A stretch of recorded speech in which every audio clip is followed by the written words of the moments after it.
So if I told you that a simple, you know, tap of the foot could literally tear your meniscus, Oh, yeah, easily. right, and physically rewire the two hemispheres of your brain, and on top of all that, completely subvert the power dynamics of a corporate boardroom, you'd probably think I was crazy, I right? mean, it sounds like a sci-fi movie, not a dance class. Exactly. You probably wouldn't think I was talking about a Friday night dance class. Right. Because it is incredibly easy to just, like, look at a crowded dance floor, hear the loud music, see people having a few drinks, and just write it off as pure, simple leisure. Right, just people blowing off steam. Yeah.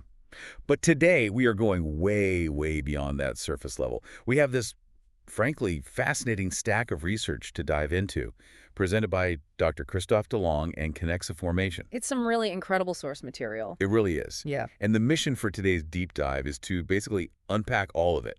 We're going to decode the hidden mechanics of bachata. Yeah, the music, the physics, and the really heavy cultural meaning behind this global phenomenon. Right. So to really understand what is happening on those dance floors, you have to view human movement through a very specific analytical framework, right? Yeah, absolutely. According to the research from Kinexa Formation, you can essentially break down all human dances into 4 universal units. Okay, lay them on me. So first, there is rhythm. That's basically your relationship to time. Right. Second is gesture, which is how your body, organizes itself and moves through physical space. Makes sense. Third is the symbol. That's the meaning, like the underlying narrative or the emotion that the dance is trying to communicate. Okay. Rhythm, gesture, symbol. What's the fourth? The fourth is relation. That dictates how you actually connect to a partner and, by extension, the broader community. Got it. And applying those 4 lenses to bachata it reveals layers of complexity that are completely invisible if you're just casually watching. Totally invisible. So if we are using those 4 units as our map for this deep dive, where do we even begin? Do we start with the rhythm or like the biomechanics? You actually have to start with the symbol. The symbol, so the meaning. Right, the historical meaning. Right. Because long before anyone was in a lab analyzing the neurobiology of a hip movement, this was a profoundly political thing. A heavily marginalized expression, right? Exactly. You really have to travel back to the Dominican Republic in the early 20th century. This was the music of the rural poor. We're talking agricultural workers. Yeah, agricultural workers and the slums of Santo Domingo. And in its early days, it wasn't even called bachata in, like, a positive way. Right. The sources mentioned it had a totally different name. It was known as música de amar. Música de amarg, which translates to the music of bitterness. The music of bitterness, yes. Bitterness. That doesn't exactly sound like the vibrant, happy soundtrack to a global dance festival. What were they so bitter about? Well, the lyrics were brutally honest. They dealt with intense, grinding poverty. Right. They sang about the pain of the rural exodus, leaving the countryside for the really unforgiving concrete of the city. The struggle of just trying to survive. Exactly. Betrayals, deep disillusionment. It was this raw, completely unfiltered voice of the absolute lowest rungs of society. Almost like a pressure valve for people who had virtually zero economic power. That's exactly what it was. Okay, let's unpack this, Yeah. because the sources mentioned intense censorship under the dictator Rafael Trujillo, who ruled from 1930 to 1961. Right, a brutal dictatorship. But I have to admit, I'm a little confused by the mechanics of that censorship. I know Trujillo was obsessed with projecting this highly Europeanized, quote-unquote, civilized image of the nation, but how do you actually censor a rhythm? It's a great question. Like, you can burn a book, sure, Yeah. but you can't just stop someone from playing a guitar on their own front porch. No, you can't stop the guy on the porch. But you censor it by completely cutting off its oxygen in the public sphere. Okay, how? By weaponizing social class. Trujillo didn't just ban the music outright. He elevated a completely different rhythm, meringue, to be the official national dance. Oh, I see. So he created a state-sanctioned alternative. Right. Meringue could be refined, it could be fully orchestrated and played in these high society ballrooms. While bachata was basically painted as the opposite. Exactly. Bachata was deemed vulgar, dangerous. It was banished to these clandestine bars, brothels, the absolute fringes of society. And that stigma, it was incredibly sticky. Extremely sticky. Long after Trujillo's dictatorship ended, right up until the 1970s, bachata was entirely banned from national generalist radio stations. That is wild. Yeah, it was publicly shunned as the music of the uneducated. Wait, okay, so if it was banned from the radio and literally considered social poison, How did it survive? Well, it went underground. But you can't hide a whole musical movement forever. And it seems impossible for something that's stigmatized to suddenly, explode into the mainstream without some massive catalyst. Right, it needed a spark. It required a cultural translator, basically. Someone who could bridge that gap between the rural slums and the global elite. Exactly. And that massive shift happened around 1990. The catalyst was a Dominican artist named Juan Luis Guerra. And he wasn't from the slums, right? No, not at all. He was a highly educated musician, actually a graduate of the prestigious Berklee College of Music. Oh, well, Berkeley, I Yeah, get it. and he released this album called Bachata Rosa, and what he did with it was truly revolutionary. What did he do? He took those raw, bitter rhythms from the streets and applied highly sophisticated academic musical theory to them. So he polished it up. He did. He introduced complex harmonic arrangements, and he elevated the lyrics, turning them into elaborate poetry instead of just raw lamentations. So he essentially dressed the underground rhythm in academic clothing to force the elites to respect it. That is perfectly said. He broke the class barrier. By elevating the production value, he forced the Dominican upper class and eventually, the entire world to recognize the profound artistic merit of the genre. And then on top of that, you have this massive wave of Dominican immigration, right? Right, millions of people moving. Millions moving to the United States, specifically New York. And the sources say they use this music as a sort of shield against cultural assimilation. Yes. But why bachata? Like, how does a dance actually protect you when you move to a new country? Well, think about it. When you emigrate to a massive metropolis like New York, there is immense pressure to adapt. Sure. You have to learn the language, figure out the culture. Right. The pressure to just blend into the dominant culture is huge. Bachata became this portable piece of home. Oh, I love that. A portable piece of home. It was a rhythmic anchor. It allowed the diaspora to declare, like, we are still here, and this is our identity. And then it evolved even further in New York, didn't it? It did. Over time, younger diaspora groups, like the Band of Ventura, they began fusing those traditional rhythms with American R&B and pop. Which just skyrocketed its popularity. Completely. It created this hybrid identity that resonated globally. And the ultimate vindication of this whole journey arrived in 2019. The UNESCO designation. Yes. UNESCO officially declared bachata an intangible cultural heritage of humanity. I mean, just think about that trajectory. To go from being banned as the music of brothels to being explicitly protected by UNESCO. It's an incredible story. It's an unimaginable geopolitical rebrand. But honestly, for a rhythm to capture the globe like that, there has to be something undeniably infectious about the sound itself. Right. It can't just be a good underdog story. No, you're right. The sound relies on a highly precise, deeply compelling musical architecture. Let's get into the music theory of it then. Okay, so bachata is written in a standard four-time signature. Pretty standard stuff. Right, but it is driven by this foundational rhythmic pattern called the martillo. A martillo. Yeah. Which translates to the hammer. Exactly, the hammer. And to an untrained ear, it might just sound like a simple beat, but it is actually a very complex polyrhythm generated by 4 central instruments working together. I really want to break those down, because according to Dr. Christoph Delong's research, the specific textures of these instruments basically dictate exactly how the human body is supposed to move in response. They absolutely do. So first, you have the requinto. The guitar, right? Yes, it's a lead acoustic guitar, but it has a very sharp, almost metallic bite to its sound. What's it doing musically? The musician plays these lightning-fast, highly technical, syncopated arpeggios. Okay. Imagine a nervous, racing heartbeat that occasionally skips a beat. It's highly improvisational, and it creates this constant sense of tension. And then under that, you have the bass. Right. And in a lot of music, the bass just keeps a dull, thumping time. Just holding down the low end. Yeah. But in bachata, the bass plays a vibrant melodic counterpoint. It actually anchors the emotion of the whole song. Okay, so that's the melody and harmony. What about the percussion? How did they build that hammer rhythm you mentioned? So the bongo provides the heavy, distinct accents of the martillo rhythm.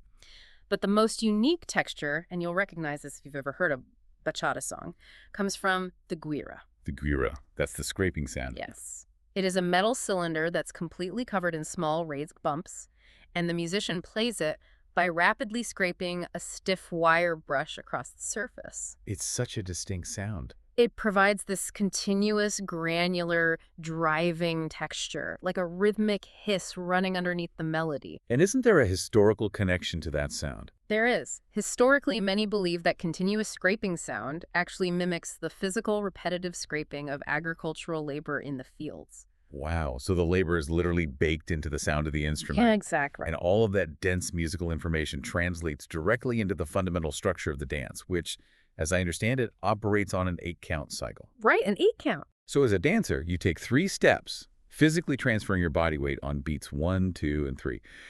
And here's where it gets really interesting.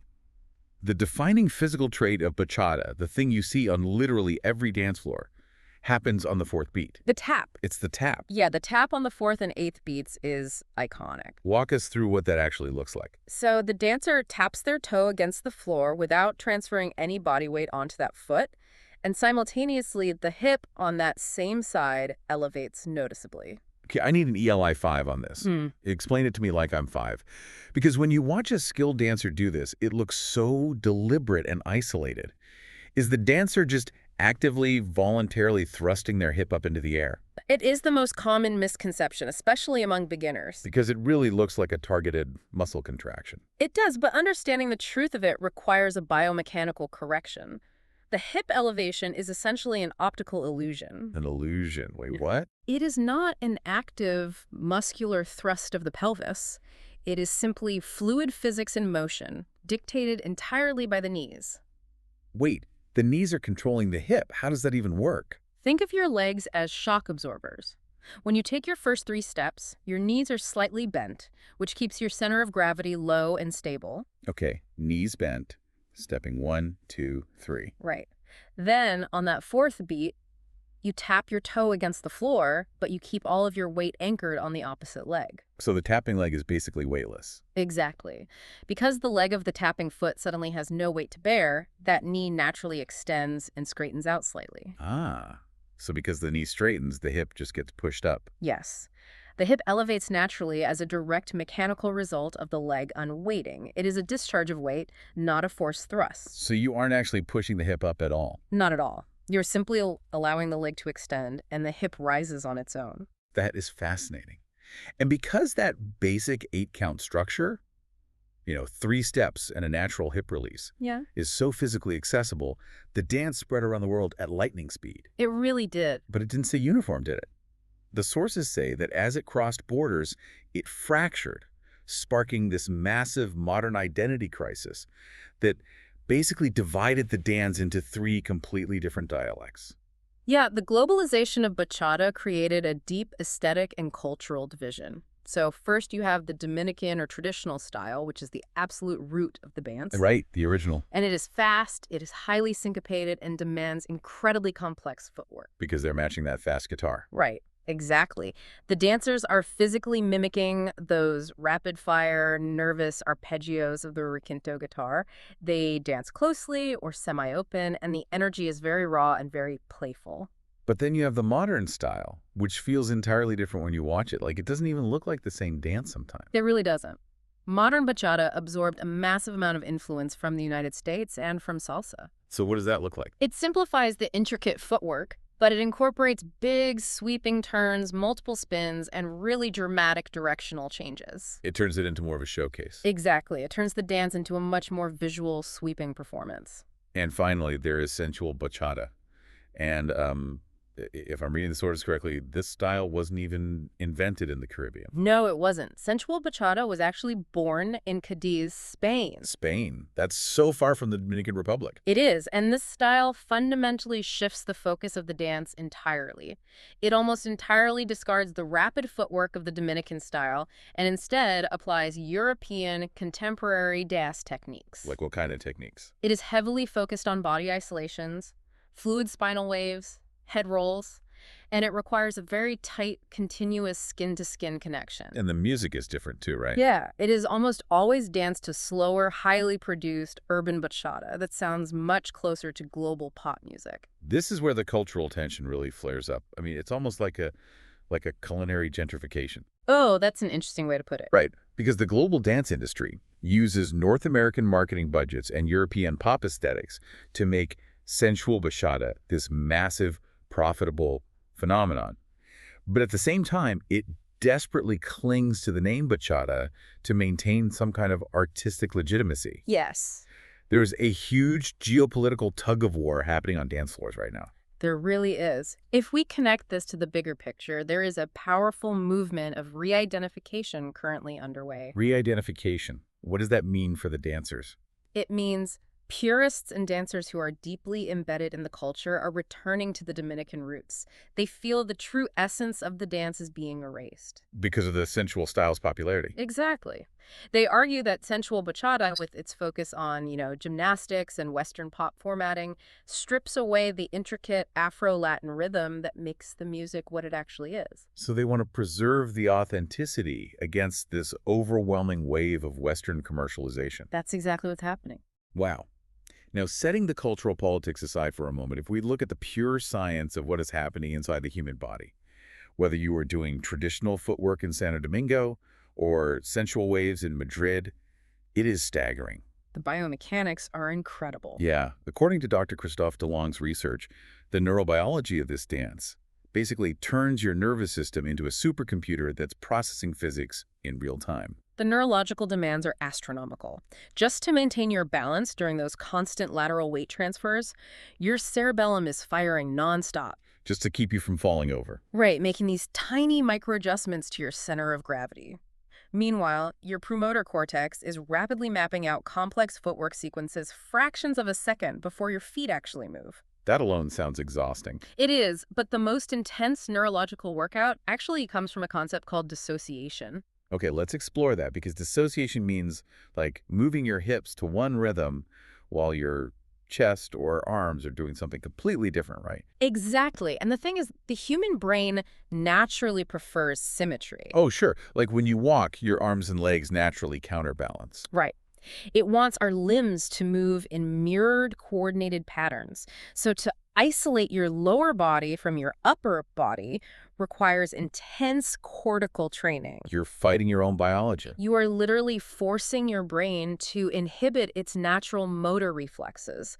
And when you practice this dissociation, you are physically building thicker, more robust neural pathways right across the corpus callosum. The corpus callosum, that's the part that connects the two halves of the brain, right? Yes, it's the vital bridge of nerve fibers that connects the left and right hemispheres of your brain. That is just wild. And that is just the processing power required for your own body. Right. But you were doing this attached to another human being. Yeah. And it isn't choreographed. It's entirely improvised.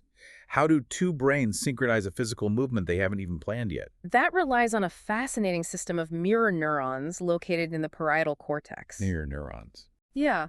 In a lead and follow dynamic, the follower's brain uses these mirror neurons to instantly decode nonverbal micropressions. Micropressions, like tiny physical cues. Exactly. When the leader slightly shifts their weight or applies literally a single millimeter of tension in their hand, the follower's brain simulates that exact movement internally. Instantly translating a physical cue into a motor response.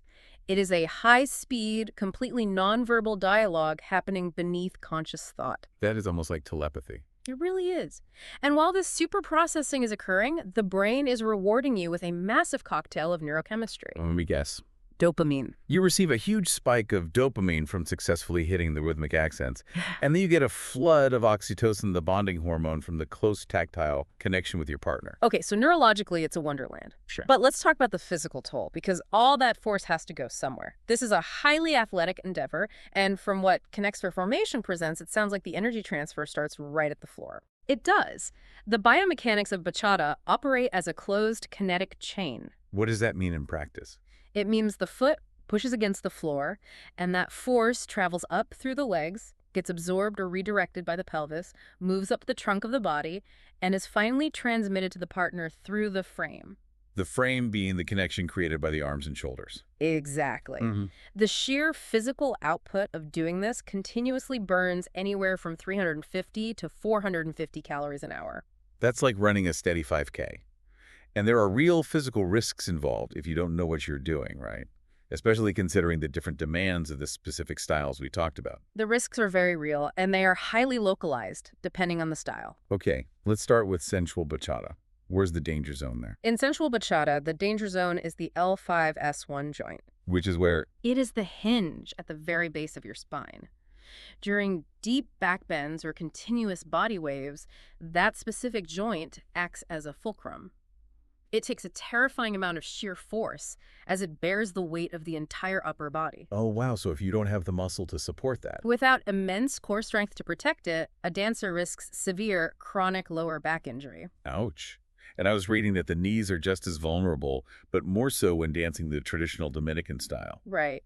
The rapid footwork of the Dominican style requires constant, sharp pivoting. Which is hard on the knees. Well, especially if a dancer attempts this in standard, rubber-soled street sneakers. Oh, because the rubber grips the floor. Exactly. It grips the floor like glue. So when the torso turns but the foot stays planted, all of that twisting torque goes directly into the knee joint. This sounds like a perfect recipe for a torn meniscus. It absolutely is. Yeah. And this is exactly why specialized footwear with suede or buffalo leather soles is absolutely mandatory. Because it lets you slide. Right. It allows the foot to slide and pivot safely, which releases the dangerous torque on the joint. So, okay, let's look at the big picture here. So what does this all mean? If this dance burns hundreds of calories, requires exhausting neurological processing, and comes with a very real risk of blowing out your lower back or tearing your meniscus, why are millions of people flocking to dance studios after a grueling 10-hour day at the office? That's a great question. There has to be a much deeper sociological function at play here. There is. It serves as a profound social reset. A social reset. Yeah.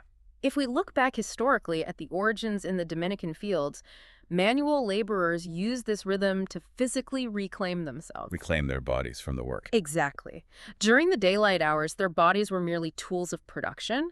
They were ground down by grueling agricultural labor. Right. But at night, through the dance, they transformed that physical exhaustion into rhythmic liberation. They essentially took ownership of their bodies back from their employers. That makes total sense for an agricultural worker in the 1920s. Yeah.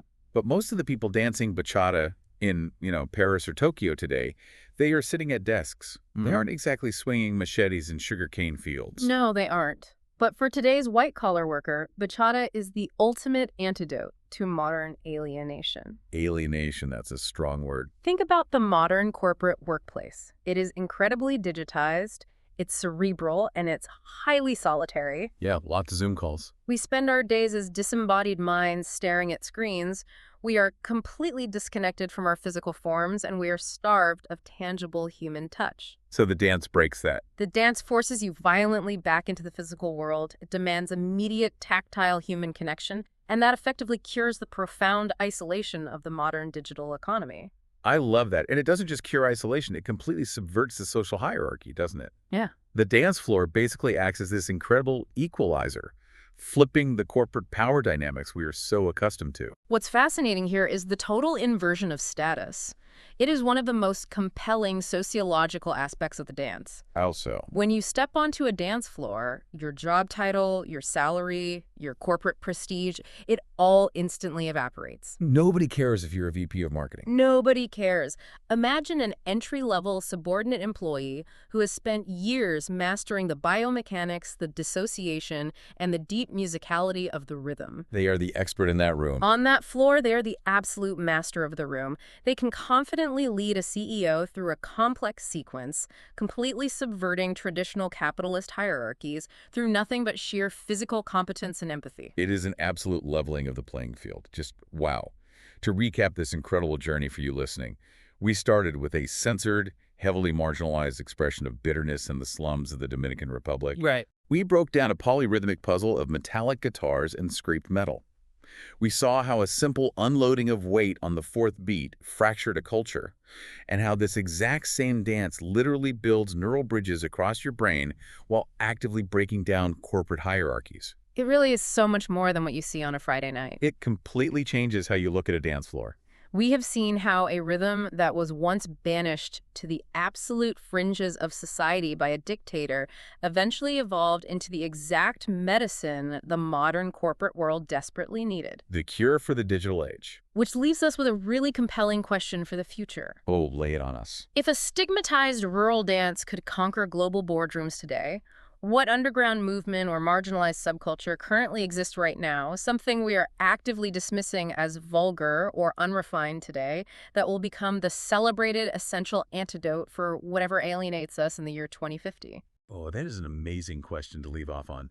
and a perfect reminder that the solutions to our future problems might already be hiding in the exact places we are told not to look. Thank you for joining us on this deep dive into the research of Dr. Christophe Delong in Kinexa formation. Keep questioning the surface of things and keep exploring the hidden layers of the everyday world around you.